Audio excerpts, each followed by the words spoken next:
નમસ્કાર મિત્રો, સ્વાગત છે તમારું અમારી યુટ્યુબ ચેનલમાં।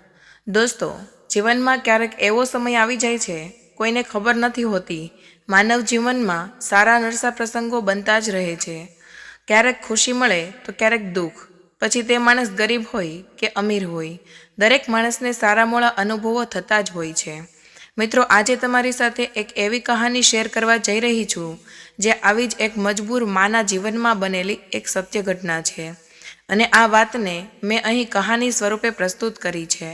મિત્રો, અમદાવાદ જેવા મોટા શહેરની આ સત્ય ઘટના છે।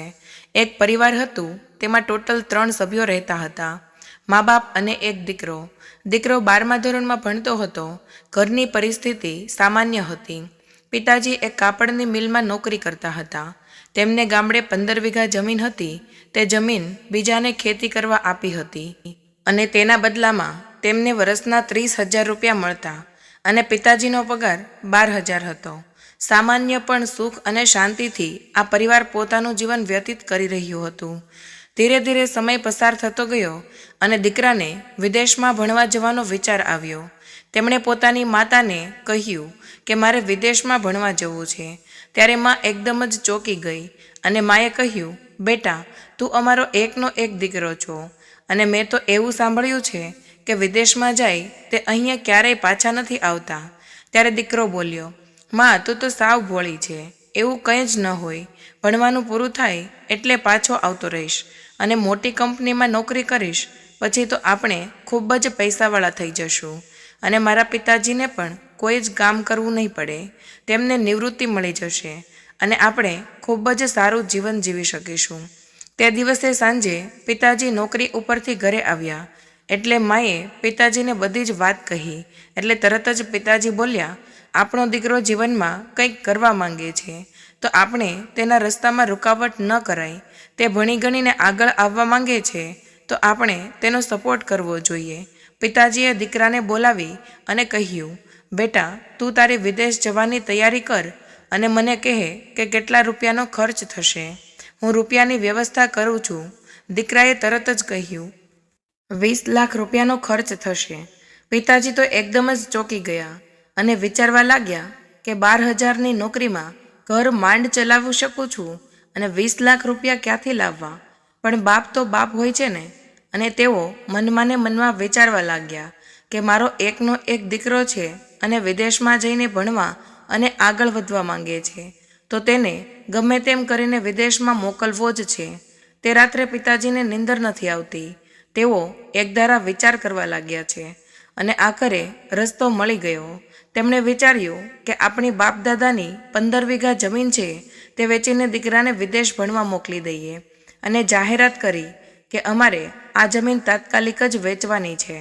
ઉતાવળે એ વેચવાની હતી એટલે થોડો ઓછો ભાવમાં જમીન વેચાઈ ગઈ અને દીકરાને વિદેશમાં ભણવાનું નક્કી થઈ ગયું અને દીકરાએ જવાની તૈયારીઓ ચાલુ કરી દીધી। થોડા જ દિવસ બાદ વિદેશ જવાનો સમય આવી ગયો અને પોતાની જરૂરિયાત મુજબ સામાન સાથે લઈને દીકરો ઘરેથી નીકળે છે। મા બાપને વંદન કરી અને દીકરો એરપોર્ટ જવા નીકળે છે। સાથે મા અને પિતાજી પણ જાય છે। એરપોર્ટ સુધી મૂકવા માટે રાત્રે 10 વાગ્યાની ફ્લાઇટ આવે છે અને દીકરો ત્યાંથી નીકળી જાય છે અને મા બાપની આંખોમાંથી આંસુ વહેવા લાગે છે। પણ આંસુ સુખના હતા કે દુઃખના એ હજુ મા બાપને પોતાને પણ ખબર ન હતી। એક બાજુ દીકરો વિદેશ ગયો અને પોતે એકલા થઈ ગયા તેનું દુઃખ હતું અને બીજી બાજુ દીકરાનું ઉજ્જવળ ભવિષ્ય હતું। ત્યાંથી મા બાપ ઘરે આવે છે અને રોજની જેમ જીવન પસાર કરવા લાગે છે।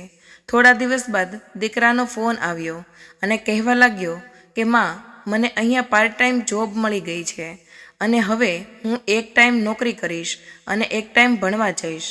માં ખૂબ જ ખુશ થઈ ગઈ અને સાંજે પોતાના પતિ ઘરે આવ્યા એટલે તરત જ કહેવા લાગી કે આપણા દીકરાને વિદેશમાં નોકરી મળી ગઈ છે અને હવે તે ત્યાં પૈસા પણ કમાવા લાગ્યો છે અને હવે તમારે કામ નહીં કરવું પડે। આપણો દીકરો ત્યાંથી ખૂબ જ કમાઈને અહીંયા રૂપિયા મોકલશે। માં આવી બધી વાતો કરવા લાગે છે। મા બાપ બંને આજે ખૂબ જ ખુશ હતા। બંને રાજી રાજી થઈ ગયા હતા અને માં તો દોડતી દોડતી દુકાનેથી ચોકલેટનું બોક્સ લઈ આવી અને મહોલ્લાના બાળકોને ચોકલેટ વેચવા લાગી। કે મારા દીકરાને વિદેશમાં નોકરી મળી ગઈ છે, હવે મારે સાવ જ આરામ થઈ જશે અને દીકરો ખૂબ જ રૂપિયા કમાશે. પણ માની આ ખુશી ઝાઝા સમય માટે નહોતી ટકવાની. એ આ માને કે બાપને કોઈને ખબર ન હતી. ધીરે ધીરે સમય જતો ગયો અને એક દિવસ પિતાજીની મિલમાં એક બોઇલરમાં બ્લાસ્ટ થયો અને તેઓનું મરણ થયું. ત્યારે મા ઉપર આભ ફાટી પડ્યું અને દીકરો વિદેશમાં ભણતો હતો અને અહીંયા આવી ભયાનક ઘટના બની એટલે માને કંઈ જ સમજાતું ન હતું કે શું કરવું અને શું ન કરવું. ખૂબ જ કકળાટ કરવા લાગી. પણ કુદરત આગળ કોઈનું કાંઈ ચાલતું નથી. એક સુખી પરિવાર આવી રીતે વેરવિખેર થઈ જશે એવું ક્યારેય સપનામાં પણ નહોતું વિચાર્યું. પિતાજીના અચાનક મરણના સમાચાર તેના દીકરાને મોકલ્યા. પણ દીકરો હજુ વિદેશમાં ગયો એને 1 જ મહિનો થયો હતો એટલે પાછું આવવું શક્ય ન હતું. જુઓ તો ખરા કેવી કરુણતા છે. દીકરો હોવા છતાંય પોતાના પિતાજીને અગ્નિ સંસ્કાર કરવા આવી શકતો નથી અને અહીંયા બધા સગાવાલા માને આશ્વાસન આપીને શાંત પાડવાની કોશિશ કરે છે અને પિતાજીના અગ્નિ સંસ્કાર થાય છે. ધીરે ધીરે સમય વીતવા લાગે છે. 1 વર્ષ, 2 વર્ષ, એમ ધીરે ધીરે 10 વર્ષ વીતી ગયા. પણ દીકરો વિદેશમાંથી પાછો આવ્યો નહીં. મા હવે ઉંમર વધવાના લીધે થોડી અસ્વસ્થ થવા લાગી હતી અને ઘરમાં આવક ના હોવાથી પેન્શન આવતું હતું તેમાંથી જ માનો જીવન નિર્વાહ ચાલતો હતો. અચાનક એક દિવસ દીકરાનો ફોન આવ્યો. હેલો મા, તમે સાંભળી રહ્યા છો? મા શબ્દ સાંભળ્યાને ઘણો સમય થઈ ગયો હતો એટલે મા ખૂબ જ ભાવુક થઈ ગઈ અને બોલવા લાગી, દીકરા તું મજામાં તો છે ને? ત્યારે સામેથી દીકરાએ કહ્યું કે મા, હું એકદમ જ મજામાં છું અને હું ઇન્ડિયા આવું છું તમને લેવા માટે અને એક ખુશીના સમાચાર આપું. મેં અહીંયા લગ્ન પણ કરી લીધા છે અને મારો 3 વર્ષનો એક દીકરો પણ થઈ ગયો છે. ત્યારે મા બોલી, બેટા અત્યાર સુધી તું ક્યાં હતો? 10 વર્ષથી હું એકલી રહું છું.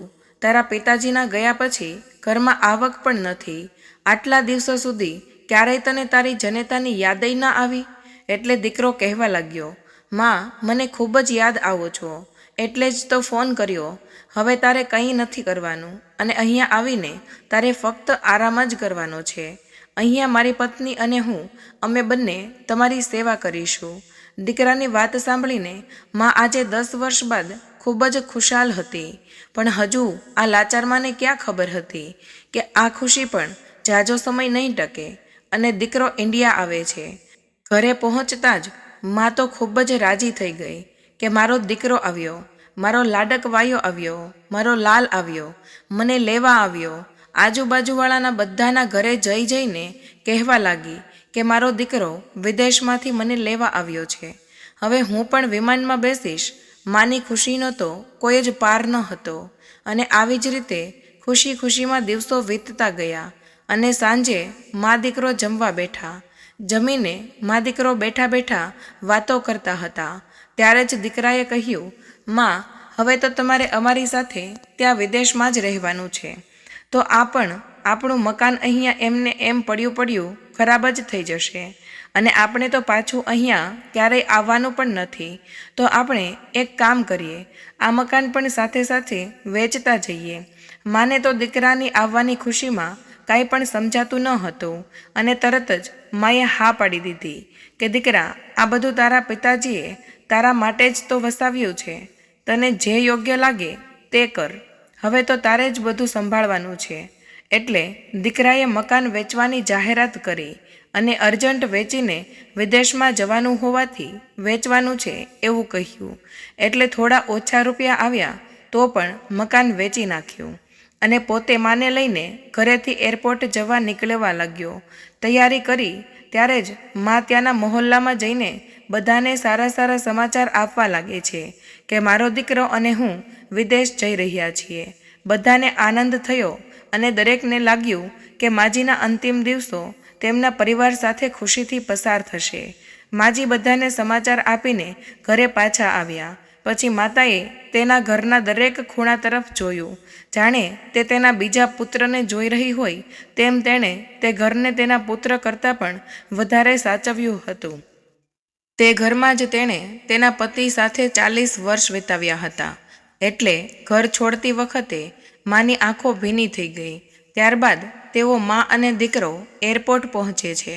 એરપોર્ટ પર આવ્યા પછી પુત્રએ માતાને કહ્યું, માં, તમે અહીં બેન્ચ પર જ બેસો, હું સામાન અને બોર્ડિંગ પાસ ચેક કરીને પાછો હમણાં જ આવું છું. થોડી વાર લાગશે, તમારે અહીંયા બેસવું પડશે, એટલે તમે અહીંયા આરામથી બેસો, હું હમણાં જાઉં અને તરત જ પાછો આવું છું. માં બેન્ચ ઉપર બેઠી અને દીકરો અંદર ગયો. ઘણો સમય થઈ ગયો, પુત્ર પાછો આવ્યો નહીં. માતા વિચારવા લાગી કે વધુ ભીડ હશે એટલે મોડું થયું હશે. અંધારું થવાનું હતું. હવે લોકોની અવરજવર પણ ઓછી થવા લાગી. માતાને હવે ચિંતા થવા લાગી. ત્યારે એક કર્મચારીએ આવીને પૂછ્યું કે તમારે કોને મળવું છે? અહીં કેમ બેઠા છો? ત્યારે માએ ભયભીત સ્વરે કહ્યું, મારો દીકરો સામાન તપાસવા અંદર ગયો છે. અમે લંડન જઈ રહ્યા છીએ. કર્મચારીએ પૂછ્યું, તમારા દીકરાનું નામ શું છે? ત્યારે મા બોલી, મારા દીકરાનું નામ શૈલેષ છે. કર્મચારી અંદર ગયો અને થોડીવાર પછી બહાર પાછો ફર્યો. તેણે માને કહ્યું, માજી, લંડનની ફ્લાઇટ તો બપોર પછી નીકળી ગઈ છે અને તમારો દીકરો પણ તે જ ફ્લાઇટમાં બેસીને લંડન ગયો છે. હવે તમારે અહીંયા બેસવાનો કોઈ જ અર્થ નથી. તમે પણ તમારે ઘરે જાઓ. ત્યારે માતાજીના માથે આભ ફાટી પડ્યું અને ચોધાર આંસુએ ત્યાં ને ત્યાં જ રડવા લાગી. એરપોર્ટના કર્મચારીએ પાણીની બોટલ મંગાવી અને જેમ તેમ કરીને માને શાંત પાડી અને પાછા ઘરે જવાની વિનંતી કરી રહ્યા હતા. ત્યારે માએ પોતાની ઉપર થયેલી બધી જ ઘટનાનું વર્ણન કર્યું. માતાની દુઃખભરી કહાની સાંભળીને એરપોર્ટના કર્મચારીની આંખોમાં પણ પાણી આવી ગયું અને તેણે પાછા ઘરે જવા મનાવ્યા અને મા પોતાના વેચાઈ ગયેલા ઘરે પાછી આવે છે અને નવા મકાન માલિકને બધી જ વાત કહે છે. ત્યારે મકાન માલિકને માજી ઉપર દયા આવે છે અને ઘરમાં એક રૂમ માજીને રહેવા માટે આપે છે. થોડા સમય પછી એક દિવસ બધા ઘરના ફળિયામાં બેઠા હતા. ત્યારે મકાન માલિક બોલ્યો, માજી, આ ઉંમરે તમે એકલા રહો છો. એના કરતાં તમે તમારા સગા સંબંધીઓને ત્યાં ચાલ્યા કેમ નથી જતા? ત્યારે મા બોલી કે મારો દીકરો પાછો વિદેશમાંથી મને મળવા આવશે ત્યારે તેની સંભાળ કોણ રાખશે? મારો દીકરો ખૂબ જ ભોળો છે. તેને પોતાની સંભાળ કેવી રીતે રાખવી તેની પણ ખબર નથી. હું ક્યાંય જવાની નથી. કોણ જાણે ક્યારે તેને મારી જરૂર પડી જાય. આવા શબ્દો તો એક માતાના જ હોઈ શકે. માતાના આવા શબ્દો સાંભળીને મકાન માલિકની આંખોમાં પણ આંસુ આવી ગયા. કોઈએ સાચું જ કહ્યું છે કે છોરું કછોરું થાય પણ મા ક્યારેય કુમાતા નથી થતી. મિત્રો, હું તમને બધાને બે હાથ જોડીને વિનંતી કરું છું કે તમારા માતા પિતાની બંને તેટલી સેવા કરો. તેમની સાથે ક્યારેય ગેરવર્તન ન કરવું જોઈએ અને વિદેશમાં ભણવા જવું હોય તો જવું જ જોઈએ, પણ આપણી સંસ્કૃતિ, આપણા સંસ્કાર ક્યારેય ન ભૂલવા જોઈએ. મિત્રો, અમારી આ સ્ટોરી કેવી લાગી તે કમેન્ટમાં જરૂર જણાવજો અને પસંદ આવી હોય તો લાઈક અને શેર કરજો અને આવી જ અવનવી કહાનીઓ સાંભળવા ચેનલને સબસ્ક્રાઈબ જરૂરથી કરજો. મળીએ એક નવા વિડીયોમાં. ત્યાં સુધી બધાને જય શ્રી કૃષ્ણ. ધન્યવાદ.